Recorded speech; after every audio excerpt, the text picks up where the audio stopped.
Aš Juozas iš Antakalnio būsto, elektrikas.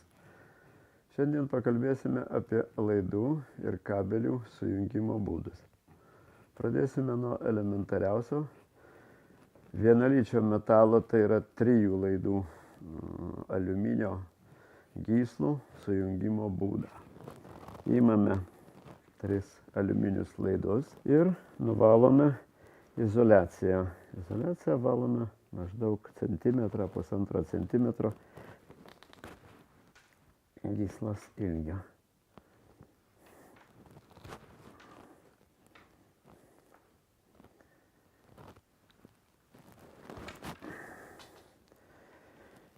Po to laidus sudedame į vieną lygį, įmame reples ir turim patikimai susukti.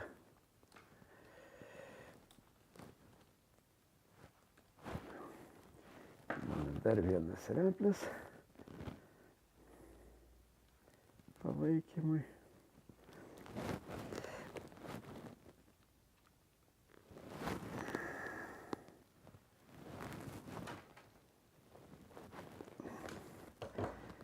Turėtų būti gerai. Susukus 3 laidus į vieną, įmame twisterį ir kiek yra įmanoma stipriau užsukame jį iki galo.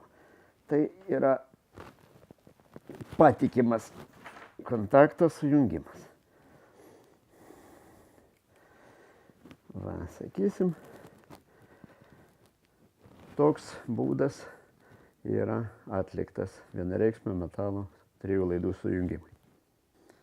Toliau mes pakalbėsime apie sujungimą aliuminio su variu. Kaip žinome, juos susukti arba sujungti į vieną tašką neįmanoma, nes gaunasi galvaninė pora ir toj vietoj pradės laidas kaist, degt ir galų gale nudegs.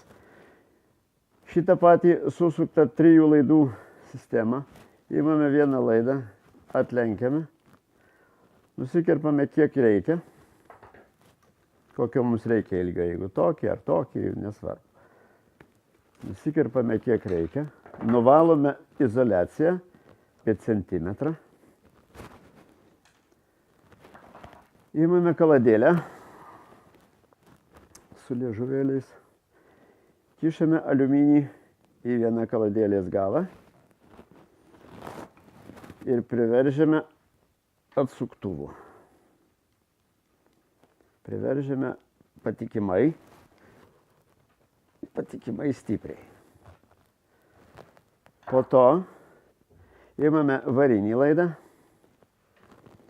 taip pat nusivalome apie centimetrą izoliaciją. Jeigu jis yra plonas, galima jį sulenkti dvigubą. Jeigu jis yra pakankamai storas, 6 kvadratų, tada galime kišti vientisą. Ir kišame į kitą kaladėlės galą. Taip pat priverždami varžtu, patikimai priverždami varžtu. Suveržėme. Bet mes atlikome aliuminio sujungimo su variu kontaktą. Dabar mes pakalbėsim apie prie tranzitinio kabelio prijungimą mums reikiamo laido varinio ar aliuminio į, sakykime, mūsų reikiamą aparatūrą, į automatukus ar į saugiklius. Tai yra įrenginėlis skirtas aliuminio kabelių sujungimą, aliuminio arba vario, nesvarbu, sujungimui su vėlgi bet kokio tipo ar aliuminio ar vario, kadangi jie tarpusavyje ryšio neturi. Reiškia, nuimame šitą imame gyslą, vadinamą kabelio, nusivalome mums reikiamoje vietoje, sujungėjo pločio, sakykime, tokio ilgio izoliacijos gabalėlį ir tiesiog nupjauname ir nuimame. Po to imame mums reikalingą išvadinį laidą, taip pat nuvalome izoliaciją apie 2 cm. Kad būtų ten patikimesnis kontaktas, mes jį pastorinkim. Tai yra sulenkiam dvigubą. Ir suspaudžiame. Suspaudėme. Dabar imame ir vieną, ir antrą, ir įrenginėlį kartu. Įrenginėlį dedame iš kairės pusės. Nesvarbu, iš kairės į didesnės lūpas, ar kaip čia jas pavadinti, didesnį plotį. O mums reikiamą atvadinį laidą kišame į izoliuotą tūtelę į kitą pusę. Vat būtų, reiškia, izoliuotas kitas galas. Žodžiu, šitas kontaktas yra pilnai izoliuotas ir saugus. Prie jo galima visur liestis. Imame raktą 13 ir užsukame, tai yra abu laidus suspaudžiame, kad būtų patikimas kontaktas. Suspaudžiame gana stipriai, kiek leidžia mūsų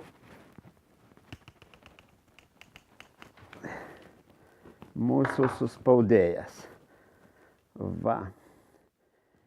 Štai mes turime patikimą tranzitinio kabelio sujungimą su atvadu, kurį po to panaudosime į mums reikiamą aparatūrą, ar tai į automatą, ar tai į paketinį išjungėją, ten, kur bus numatyta. Toks būtų šito sujungimo apibūdinimas. Dabar mes pakalbėsim apie kabelio gyslos antgalio užpresavimą. Imame kabelį, nukerpame lygiai galą, nuvalome izoliaciją apie 1,5 centimetro. Nuimama izoliacija apie 1,5 centimetro.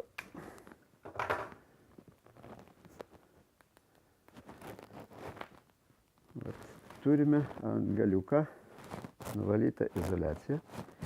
Dabar atsipjauname dvigubai ilgesnį, didesnį ilgio, tai yra arba trigubai iki 3 cm termofitinio vamzdelio, tai yra termosusitraukiantis vamzdelis nuo temperatūros. Užmaunam jį ant kabelio. Imame antgalį 25 kvadratų, kadangi čia yra 25 kvadratų kabelis, 25 kvadratų antgalis. Dedame antgalį ant kabelio. Toliau imame presavimo replės. Presavimo replės antgaliai skirti 25 kvadratų presavimui. Dedame savo antgalį į replės prie krašto, prie galo antgalio.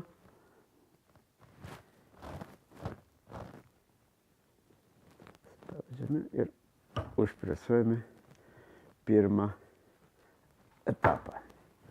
Atidarome replės, dedame, patraukiame, reiškia, replių antgalius apie centimetrą ir darome antrą įspaudimą.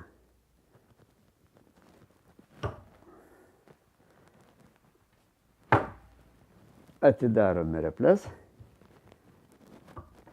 Mūsų antgalis užpresuotas. Dabar dėsime termofitą, jungsime šildytuvą, tai yra feną. Jį įjungiame. Indikatorėje matome temperatūrą. Privedame prie kabelio ir laikome.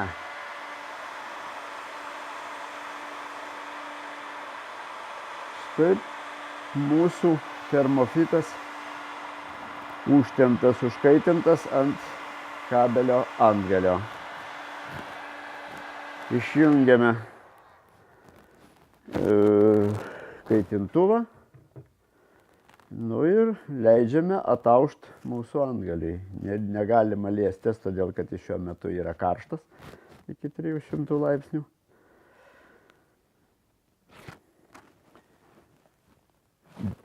Taip, dar galima būtų paminėti tokį antgalio ne užpresavimo, o antgalio užtvirtinimo būdą.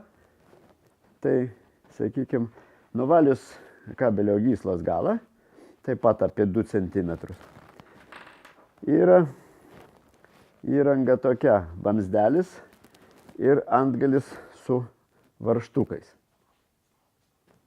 Imame vamzdelį, mauname ant nuvalyto kabelio galo. Po to imame antgalį su varžtukais, mauname taip pat.